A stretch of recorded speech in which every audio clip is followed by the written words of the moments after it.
नमस्कार, मानस Mishra world news India में आप सभी का बहुत बहुत स्वागत करता हूं। हमारे देश में एससी एसटी होना आजकल ऐसा लगता है कि एक मलाईदार पोस्ट पर पहुंचना है।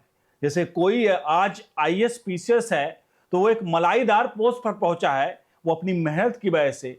लेकिन आज एससी एसटी होना भी मलाईदार पोस्ट पर पहुंचने के जैसा है। मैं आपको उनकी बात नहीं कर रहा हूं जो वाकई में इसके हकदार हैं, मैं उनकी बात कर रहा हूं जो लोग एससी एसटी का हक छीन रहे हैं और एससी एसटी का असली जो प्रयोग है वो दुरुपयोग के द्वारा किया जा रहा है। आपको दिखा रहे हैं, पूरी खबर दिखाने जा रहा है, क्योंकि मामला सुप्रीम कोर्ट में पहुंचा था, chief justice of India justice Suryakant की कोर्ट में। और ये वही चीफ जस्टिस, आपको याद करिएगा, जब यूजीसी अधिनियम आया था तो इसी जज साहब ने उस जो अधिनियम था उस पर स्टे लगाया था, और अभी ये मामला स्टे ही है। अभी तक उस मामले में कोई प्रोग्रेस नहीं है।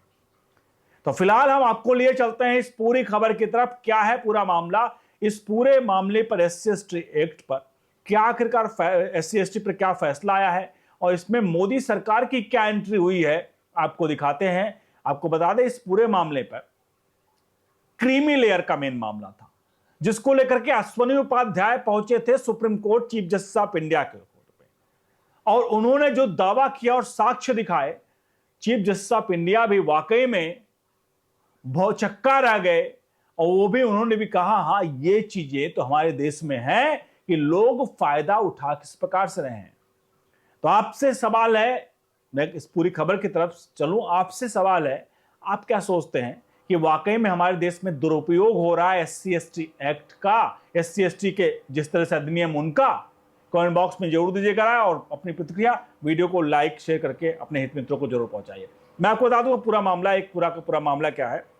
असल में ये मामला आता है शेड्यूल्ड एससी में और शेड्यूल्ड ट्राइबल को लेकर के, जहां अश्विनी उपाध्याय पहुंचे थे सुप्रीम कोर्ट। उन्होंने याचिका डाली कि मिलॉर्ड, शेड्यूल्ड ट्राइबल के नाम पर कई लोग ऐसे हैं जिनकी प्रॉपर्टियां 400-400, 500-500 करोड़ हैं, और वो लोग शेड्यूल्ड ट्राइबल के नाम पर इनकम टैक्स की छूट ले रहे हैं, और एक्चुअल जिसको मिलना चाहिए सही पूछे तो वो नहीं ले पाता है, लेकिन ये एससी एसटी के नाम पर केवल और केवल उसकी छूट ले रहे हैं। और यही सिर्फ नहीं, ये उन्होंने कहा कि ये लोग एससी एसटी के नाम पर छूट तो ले रहे हैं, कमेंट बॉक्स में फिर राय दीजिएगा, लेकिन ये सभी न एसटी एसटी नहीं, अब एक क्रिश्चियन बन चुके हैं।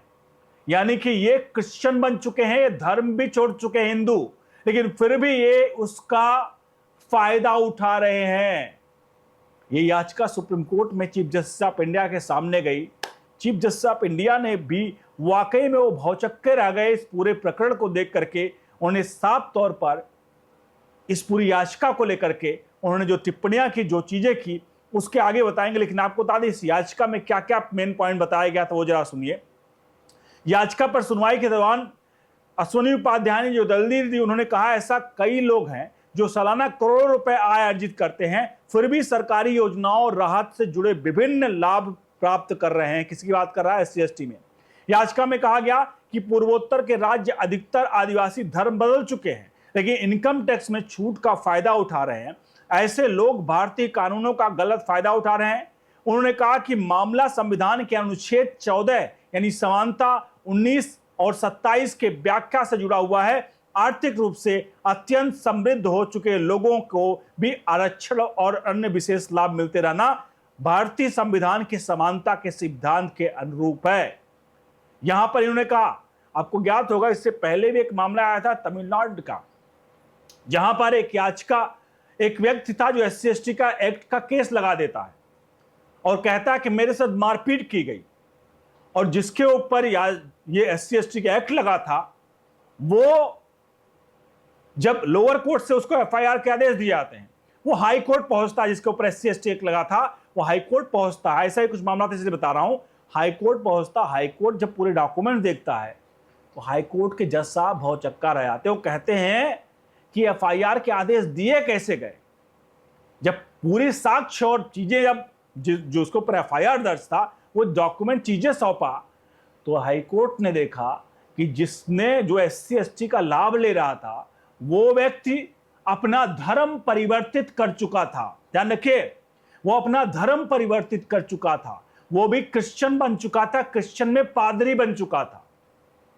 और उसके बाद क्या होता है, ये जब आपस में कहा सुनी होती है तो वो फिर पादरी क्रिश्चियन बन चुका है, उसने क्या किया, उसने SC/ST एक्ट में मुकदमा कर दिया।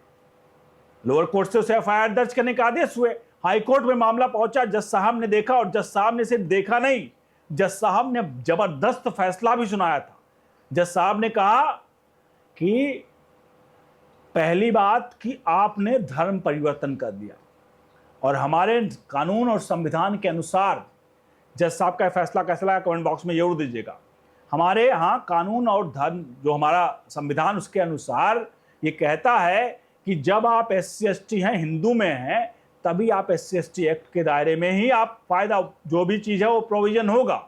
जिस दिन आपने धर्म परिवर्तन कर लिया, उसी दिन से आप SC/ST एक्ट या इस तरह की कोई भी बेनिफिट नहीं मिलेगा। और साफ तौर पर यह कह दिया। उसके अलावा मेन पॉइंट आया, उन्होंने कहा कि ऐसा नहीं कि मान लीजिए आज आप क्रिश्चियन बन गए, कल को आपका मूड बना कि भैया नहीं, क्रिश्चियन से फिर से हिंदू बन जाते हैं, और फिर से आप हिंदू बन करके SC/ST का लाभ उठाना शुरू कर दीजिए। जज साहब ने कहा ऐसा कतई नहीं है। अगर आप दूसरे धर्म को अपना लिया है और वापस आप घर वापसी करना चाह रहे हो, तो उसके लिए कई क्लॉजेज हैं। उन्होंने कहा अगर घर वापसी करना है तो आपको सबसे पहले जहां कम्युनिटी, जहां पे लोग हैं, उनको अपना कॉन्फिडेंस देना पड़ेगा, वहां के रिचुअल्स को मानने पड़ेंगे, सारी चीजों का फॉलो करना पड़ेगा। जब सोसाइटी लोग वहां पर आपको कहेंगे कि भैया आप अब वापस आ गए हो, तब आकर के आप डॉक्यूमेंट्स प्रूफ लेकर के कोर्ट पहुंचोगे, जहां पहुंचोगे उस पर, और वहां पर आपको फिर से SC/ST का किया जाएगा। लेकिन ऐसे नहीं कि आपने एक बार बन गया, आप आज क्रिश्चियन बन गए, कल को आप हिंदू बन गए, उससे काम नहीं चलेगा। सीधे तौर पर इसको लेकर के FIR रद्द करने का आदेश दे दिया। अब कुछ ऐसा ही मामला यहां पर भी है। वो तो एक पर्टिकुलर मामला था, लेकिन याचिकाकर्ता साफ तौर पर अश्विनी उपाध्याय ने यहां पर भी जो चीजें उन्होंने कही वो एकदम टू द पॉइंट थी। उन्होंने साफ कहा कि इस तरह की याचिकाएं हैं, इस तरह के लोग हैं जो कि 400-500 करोड़ कमा रहे हैं, ईसाई धर्म पर चुके हैं, लेकिन फिर भी उसका लाभ ले रहे हैं। इसको लेकर के सुप्रीम कोर्ट ने कहा, चूंकि ये हमारे उनके जुरिडिक्शन में नहीं आ रहा, उन्होंने कहा कि इसको लेकर के आप एक काम करिए, इस याचिका को लेकर के आप संसद में जाइए, वहां की संसदीय कमेटी, उसके सामने आप अपने याचिका को रखिए, वहां से इसका निवारण होगा। ये निवारण सुप्रीम कोर्ट नहीं कर सकता है। और उन्होंने साफ तौर पे कहा कि इस तरह की चीजें हैं और इस पे इस पे कुछ ना कुछ फैसले आने चाहिए।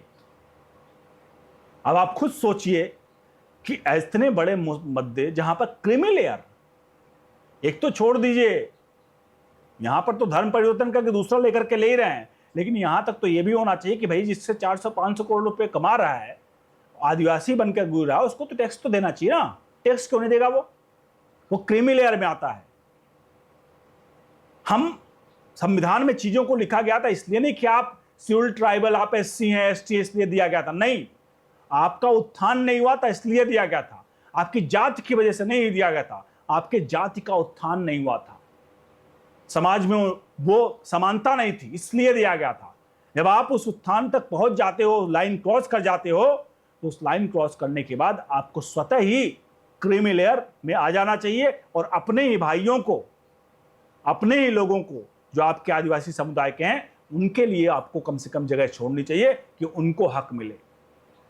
कल को आपके बेटा नौकरी तो ले लेता है, 500 करोड़ की आपकी वो है इनकम, और पता चला कोई सरकारी नौकरी आपका बेटा ले लिया, पता चलता उसी आपके गरीब सब समाज का वो दूसरा कोई व्यक्ति ले सकता था जो गरीब है आज, उसके परिवार का, खानदान का उसका उत्थान होता। लेकिन आप क्या करते हो? इस तरह की चीजें होती। फिलहाल इस पूरे मामले पर याचिकाकर्ता, अब मामला चूंकि अब केंद्र सरकार के पॉले में चला जाएगा क्योंकि ये मामला संसद में उसको जाएगा, तो अब UGC पर प्रायश्चित करने का लोग सवाल सोशल मीडिया पूछ रहे हैं कि क्या आखिरकार मोदी सरकार का UGC को प्रायश्चित करने का मौका आ गया है? UGC में जो किया इसको लेकर के क्रीमी लेयर पर कोई फैसला ले ले जिससे कम से कम एक नया मैसेज, अच्छा मैसेज जाए कि सरकार सबके साथ सबके विकास की बात करती है। ऐसे में किसी को देख करके, उसकी जाति देख करके कोई ऐसा निर्णय ना लिया जाए कि कल को आने वाली पीढ़ियां जाति में बट जाएं और सरकारें राजनीतिक खेल खेलती रहें। बहुत बहुत धन्यवाद।